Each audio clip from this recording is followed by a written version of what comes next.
오늘은 사순절 35일차 되는 날, 이제 오늘부터 우리가 마지막까지 고난주간이라고 그럽니다. 이제 고난주간이 시작돼서 오늘 월요일입니다. 우리가 성전 청결이라고도 부르는 월요일, 우리가 같이 묵상할 하나님의 말씀은 마가복음 11장 17절에서 18절 말씀입니다.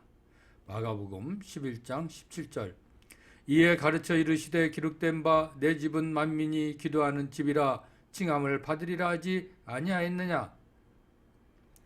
너희는 강도의 소굴을 만들었도다 하시매 대제사장들과 서기관들이 듣고 예수를 어떻게 죽일까 하고 꾀하니 이는 무리가 다 그의 교훈을 놀랍게 여김으로 그를 두려워함일러라. 우리가 오늘 이 말씀을 가지고 같이 제목을 나눌 것은 예수님은 지금도 기다리신다라는 것입니다.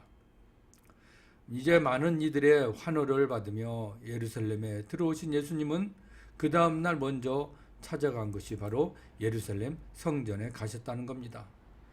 상식적으로 성전은 다른 곳 어느 것보다도 더 진지한 예배를 드려야 되는 곳이었습니다. 그런데 하지만 예수님은 눈앞에 펼쳐진 이 성전의 모습을 보고 실망감을 감추지 못하신 겁니다. 예배 소리보다 그곳에는 장사하는 소리가 더 컸기 때문입니다. 물론 현실적으로 갈릴리나 외국에 있는 유대인들이 이제 유월절 예물을 직접 가져올 수 없었기 때문에 이제 그곳에 와서 예물을 사기 위한 시장은 필요했습니다. 그런데 무엇이 예수님의 마음을 아프게 한 것일까요? 그것은 과정과 결과가 정직하지 않았기 때문이라는 겁니다. 성전의 지도자들은 이 장사꾼들에게 바로 거액의 자리세를 받아서 이익을 취했고, 또 장사꾼들은 그 손해를 보전하기 위해서 비싼 값에 예물을 팔고 있었기 때문입니다. 이 정도로 잘못된 길을 가는 성전이면 심판하고 새롭게 지어야 맞습니다.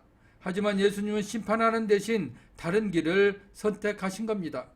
성전에 들어가서 이 장사판을 뒤엎었습니다. 장사꾼들을 성전에서 내쫓았습니다. 그리고 분노의 목소리로 이제 그들에게 말한 것이 뭡니까? 이곳 성전은 만민이 기도하는 집이다 라는 것이고 외친 겁니다. 이러한 예수님의 분노를 보면서 어떤 사람들은 사랑의 예수님이 분노해서는 안 된다고도 말합니다. 하지만 그것은 잘못된 생각이라는 겁니다. 진정한 부모는 자식의 잘못된 점을 보고 가만히 있지 않습니다. 분노하며 자식을 혼냅니다. 그것은 사랑하지 않기 때문이 아니라 오히려 사랑하기 때문에 잘못을 지적하며 다시 기회를 주려는 것입니다. 예수님의 마음도 그랬습니다. 이 사건으로 예수님은 본격적으로 이제 죽음의 길로 들어섭니다. 하지만 죽을 것을 알면서도 성전을 향해 분노하신 이유가 무엇이겠습니까? 바로 한 명의 영혼이라도 잘못해서 돌이키기를 간절히 바라셨기 때문일 것입니다. 2000년 전 성전을 심판하기보다 회개할 기회를 주신 예수님, 그 예수님은 지금 우리에게도 회개할 기회를 또 주시며 하나님께로 돌아오기를 지금 기다리고 있지 않습니까? 그래서 지금 주님은 나를 향해서도 외치고 있는 겁니다. 이제 우리 차례라는 겁니다. 우리는 이제 예수님의 그 외침에 회개하는 모습으로 응답해야 될 줄 믿습니다. 그럼 이제 오늘 우리가 다시 적용해야 될 건 뭘까요? 나를 향해 회개하라고 외치며 기다리시는 그 하나님의 음성을 여러분들은 듣고 있습니까? 오늘 주님 앞에 하나님의 음성을 한번 듣고 우리가 회개하는 시간을 갖기를 주님의 이름으로 부탁합니다. 기도하겠습니다. 살아계신 아버지 하나님 감사합니다. 오늘도 우리들에게 역사하시는 주님, 나 같은 사람을 위해 또 한번 참으시는 예수님의 사랑에 감사합니다. 나 같은 사람을 사랑하셔서 회개하도록 하시는 예수님의 사랑에 감사합니다.